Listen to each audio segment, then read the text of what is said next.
আসসালামু আলাইকুম। আমি আজকে আপনাদের সাথে কোরমার রেসিপি শেয়ার করব। আর এভাবে যদি আপনারা পাকান এত মজাদার কোরমা হয় যা বলার মতো না। নিজে পাকিয়ে নিজেই ফিদা হয়ে গেছে। যাই হোক, প্রথমে আমি পাতিলের মধ্যে তেল দিয়ে দিয়েছি। তার মধ্যে এখন পেঁয়াজটা দিয়ে দিলাম। পেঁয়াজ বেরেস্তা করব তাই। এই তো পেঁয়াজ বেরেস্তা হয়ে গেছে। আর এখন পাতিলের মধ্যে আমি মশলা দিয়ে দেবো। এখানে আমি তেজপাতা, এলাচ, লং ও জয়ফল জয়ত্রী দিয়েছি। এখন আমি এক এক করে গোশ দিয়ে দেবো। এটা কুরমা পাকাইতে গেলে অবশ্যই গোশের আড্ডি সহ নিতে হবে, ঠিক আছে? তাহলে সব থেকে বেশি টেস্ট পাওয়া যায় কুরমার।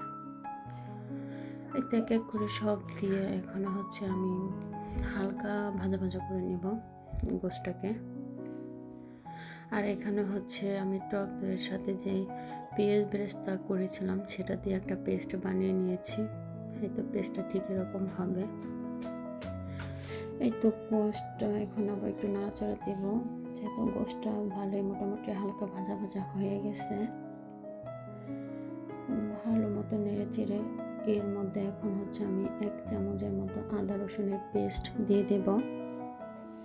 পেস্ট দিয়ে আবার ভালো মতো মিক্স করে নিব, যাতে আদা রসুনের যে একটা কাঁচা একটা স্মেল ওটা যাতে চলে যায়।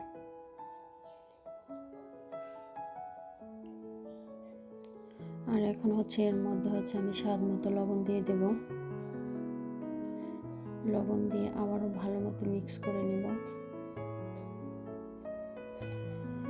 এখন এর মধ্যে আমি কোরমার মশলা দিয়ে দেব। এটা আমি বাসায় বানিয়েছি। আর এমনি চাইলে আপনারা বাজারে যেটা পাওয়া যায় সেটাও দিতে পারেন। আর যদি এই মশলার রেসিপি চান তাহলে অবশ্যই কমেন্ট করতে পারেন। আর এখন আমি যে পেস্টটা বানিয়ে রেখেছিলাম সেটা এখন দিয়ে দেব।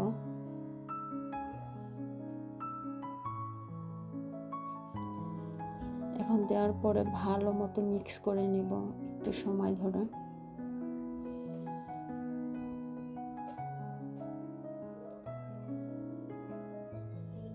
আর এখন মিক্স করা হয়ে গেছে, এটাকে আমি 10 মিনিটের জন্য ঢেকে দেব।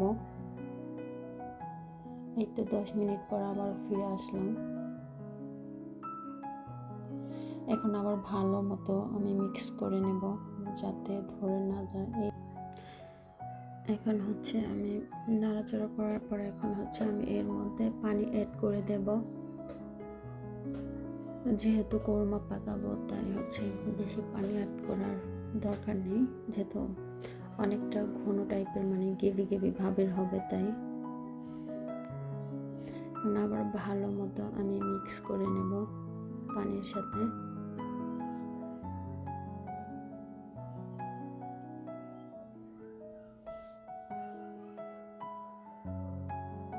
এখন আমি এটাকে 15 মিনিটের জন্য আবার ঢেকে দেব। এই তো 15 মিনিট পর আবার ফিরে আসলাম। এখন আবার একটু নেড়ে চেড়ে নেব। এখন আমি সামান্য একটু মশলা রেখে দিয়েছিলাম, সেটা এখন উপর দিয়ে আবারও ছিটিয়ে দেব।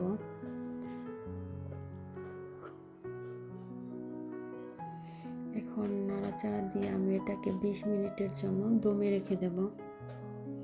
এই টাইমটা জালটা পুরো লোতে রাখতে হবে। এই তো 20 মিনিট পরে ফিরে আসলাম। দেখতেই পারতেছেন কতটা লোভনীয় হয়েছে, আর খেতে এত মজা তা বলে বোঝাতে পারবো না। আজকে এত খাবার খাইছি যা বলার বাইরে, মানে এত টেস্ট হয়েছে কোরমাটা।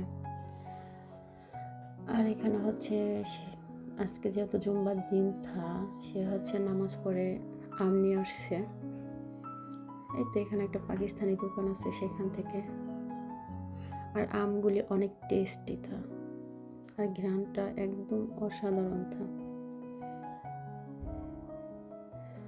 আর এখানে কিছু মশলা আনছে আমাদের বাচ্চাদের জন্য, বিস্কিট, আর এটা এমনি মশলা। আর এই চানাচুরটা যে কি মজা তা বলে বোঝাতে পারবো না, অনেক টেস্টি হয়। আর এই তো এখানে গোশ এনেছে, এটা গরুর গোশ।